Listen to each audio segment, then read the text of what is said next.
कहते हैं कि दान और धर्म का महत्व तभी है जब वो मन से और निस्वार्थ भाव से किया जाए। इसकी तुलना अश्वमेध यज्ञ से भी ऊपर की जाती है। परंतु दिखावे या आडंबर के लिए किया गया दान किसी काम का नहीं होता। इस संदर्भ में महाभारत काल की एक कथा बहुत प्रसिद्ध है। आइए इसे जानते हैं। ये कथा उस समय की है जब महाभारत का युद्ध समाप्त हो चुका था। पांडवों ने राज्य हासिल कर लिया था और धर्मराज युधिष्ठिर अश्वमेध यज्ञ कर रहे थे। यज्ञ की पूर्णाहुति का समय था।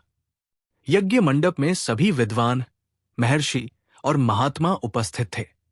स्वयं श्री कृष्ण भी वहां मौजूद थे। चारों ओर दिव्य और धार्मिक वातावरण बना हुआ था। दान, धर्म और विशाल भोज का आयोजन चल रहा था। इसी बीच एक गिलहरी वहां आई और यज्ञ मंडप में बिखरे हुए अनाज पर लौटने लगी। लेकिन इससे भी अधिक आश्चर्यजनक बात यह थी कि उसका आधा शरीर सोने का था और आधा सामान्य। ये देखकर युधिष्ठिर ने यज्ञ के बीच में ही उसे रोका और आश्चर्य से पूछा, हे गिलहरी, मेरे मन में 2 प्रश्न हैं।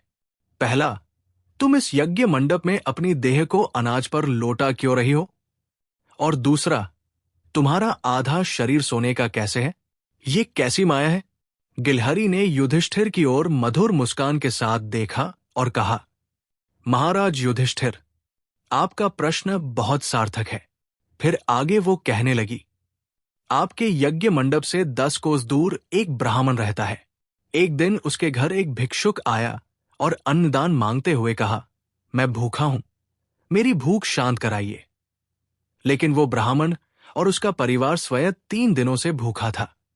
उस समय ब्राह्मण परिवार ने जैसे तैसे 3 दिन से भूखा रहकर अपने लिए भोजन जुटाया था। लेकिन फिर भी उस भिक्षुक की करुण पुकार सुनकर वृद्ध ब्राह्मण ने अपना हिस्सा उसे दे दिया। भिक्षुक ने भोजन खा लिया और फिर से भोजन मांगने लगा। तब ब्राह्मण की पत्नी ने भी अपना हिस्सा दे दिया। ये क्रम तब तक चलता रहा जब तक पूरा भोजन समाप्त नहीं हो गया।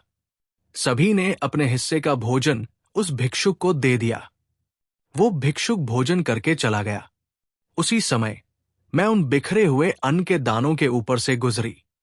जैसे ही मैंने उन पर कदम रखा, मेरी आधी देह सोने की हो गई।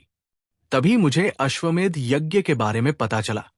मैंने सोचा कि यदि उस ब्राह्मण के पुण्य से मेरी आधी देह सोने की हो सकती है, तो अश्वमेध यज्ञ के पुण्य से मेरी पूरी देह सोने की हो सकती है। यही सोचकर मैं आपके यज्ञ मंडप में आई और बिखरे हुए अन्न पर लोटपोट होने लगी, ताकि मेरी पूरी देह सोने की हो जाए। लेकिन ऐसा कुछ नहीं हुआ। महाराज युधिष्ठिर, अब आप बताइए कि उस ब्राह्मण द्वारा 3 दिन भूखे रहकर किया गया अन्नदान महान है, या आपके इस आडंबरपूर्ण अश्वमेध यज्ञ से प्राप्त पुण्य? युधिष्ठिर इस पर कोई उत्तर नहीं दे पाए। तब श्री कृष्ण ने आगे बढ़कर कहा, उस ब्राह्मण द्वारा किया गया अन्नदान सैकड़ों अश्वमेध यज्ञ के बराबर है। तुम्हारे द्वारा इस सत्य की परीक्षा लेने से मैं अत्यंत प्रसन्न हूं, क्योंकि मैं यही संदेश देना चाहता था। लेकिन तुम इसके माध्यम बन गए, इसलिए तुम्हें मोक्ष की प्राप्ति होगी। इस प्रकार उस गिलहरी को मोक्ष की प्राप्ति हुई और वो सभी को ये सिखा गई कि सच्चा दान और धर्म क्या होता है।